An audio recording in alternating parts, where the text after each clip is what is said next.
Isang mapagpalang araw po sa ating lahat at kami nga po pala ang Group 7 at ako nga po pala si Binibining Rosalinda J. Abalos ang mangunguna sa aming presentasyon. Ang driving force po ay tumutukoy sa mga layunin at mga salik na nag-uudyok at nagtutulak sa pagbabago at pag-uunlad ng sistema ng edukasyon. Ang layunin po ng driving force ay mapabuti ang kalidad ng edukasyon at matugunan ang mga pangangailangan ng mag-aaral sa makabagong panahon. Ito po yung nagpupwersa or nagtutulak. Una ay ang technological advancement or pag-unlad ng teknolohiya. Ito po yung mabilis na pag-usbong ng teknolohiya na nagdudulot ng mga pagbabago sa iba't ibang aspeto ng buhay. Sa edukasyon po ay ito ay nagbibigay ng gabay upang magbigay ng mga makabagong paraan ng pagtuturo at pagkatuto. Kasama po sa layunin ng K-12 ang pagpapakilala ng mga digital tools at online resources upang mapadali at mapabuti ang karanasan ng mga mag-aaral sa pagkatuto. Pati na rin po sa paghahanda ng kanilang trabaho na nangangailangan ng karanasan sa teknolohiya. At ang pangalawa naman po ay ang educational research or pananaliksik sa edukasyon. Ang pananaliksik po sa edukasyon ay nagbibigay liwanag sa mga pinakamainam na pamamaraan at estilo sa pagkatuto. Ang K-12 po ay nakabatay sa mga findings ng mga lokal at international na pananaliksik na nagsusulong ng mga estratehiya para sa mga epektibong pagkatuto. Dito, itinataguyod ang mga metodolohiya tulad ng active learning, inquiry-based learning at mas marami pang hands-on na aktibidad upang mapalakas ang interes at kasanayan ng mga mag-aaral. Pangatlo ay ang globalization or globalisasyon.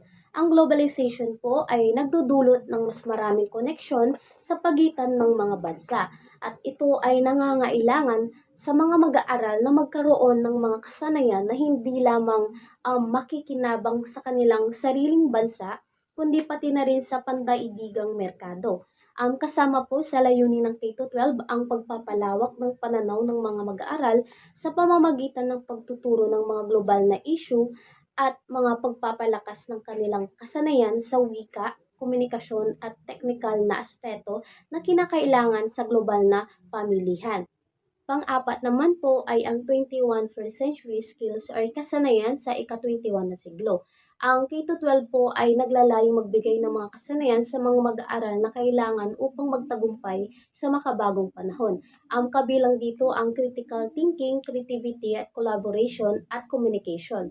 Ang mga kasanayang ito ay mahalaga sa mga mag-aaral upang maging matagumpay sa isang mundo na mabilis ang pagbabago at puno ng mga hamon.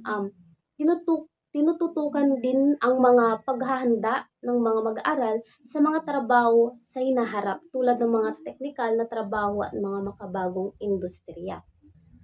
At ang panghuli ay ang policy initiative, ang patakaran ng mga batas na ipinasa sa gobyerno tulad ng Republic Act number 10533 or Enhanced Basic Education or Act of 2013 ay isang pangunahing salik na nagtulak sa implementasyon ng K-12. Ito ay naglalayong tiyakin ang mas mataas na kalidad ng edukasyon sa bansa at magbigay ng mas maraming oportunidad sa mga mag-aaral ang mga patakarang ito. Naglalayong din ito mapaunlad ang kakayahan ng mga mag-aaral na makapagtrabaho at maging handa sa kolehiyo at posisyon ay profesional na buhay.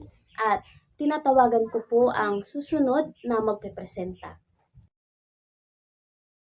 So let's move on to the restraining forces.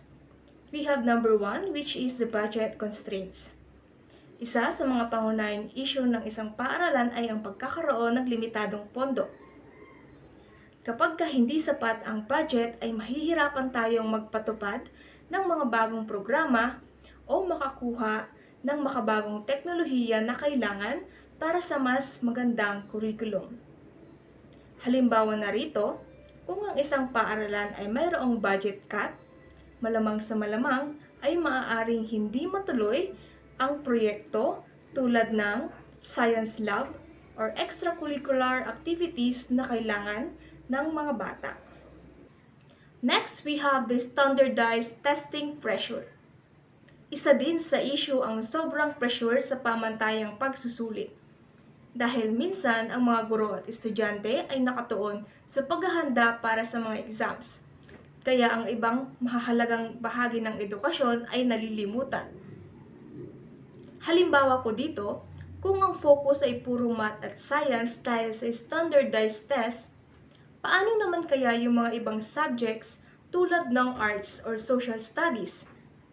Nawawalan tayo ng pagkakataon na matutunan yung ibang bahagi na makakatulong sa atin. Mayroon din tayong tinatawag na resistance to change. Isa din sa issue ang pagtutol sa pagbabago.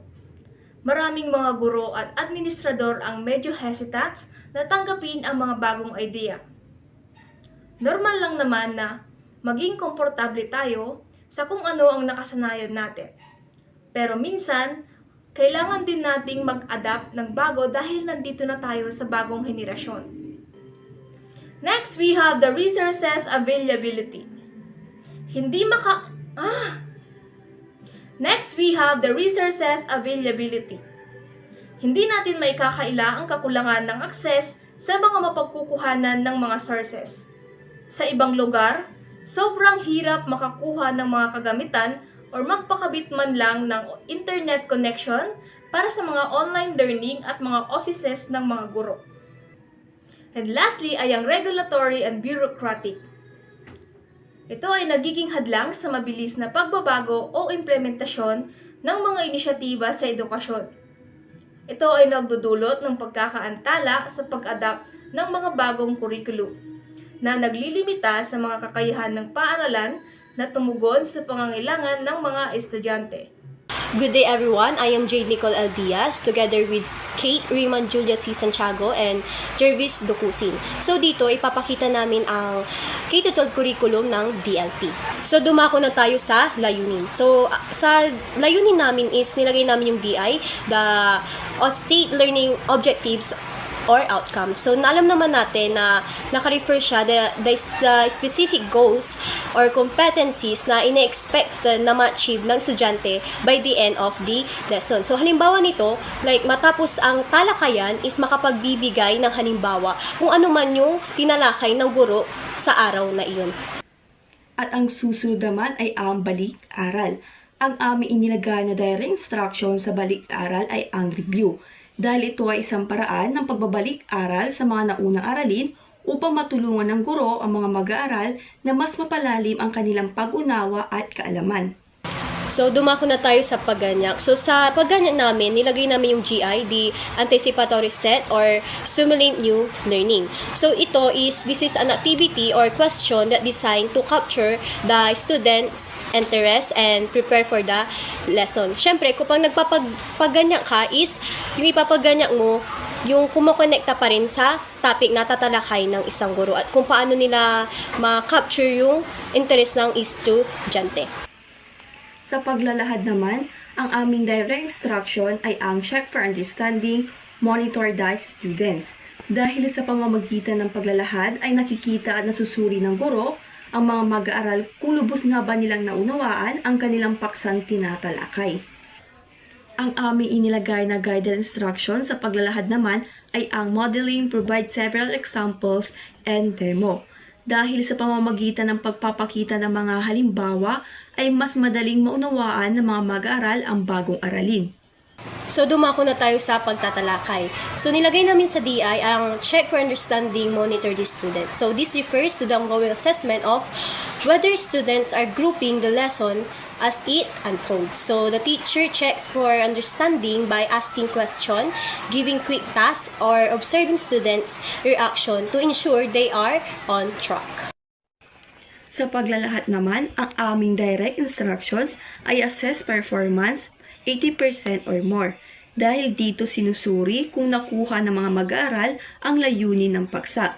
Kapag 80% o higit pa ang nakapasa, nangangahulugan naging epektibo ang pagtuturo.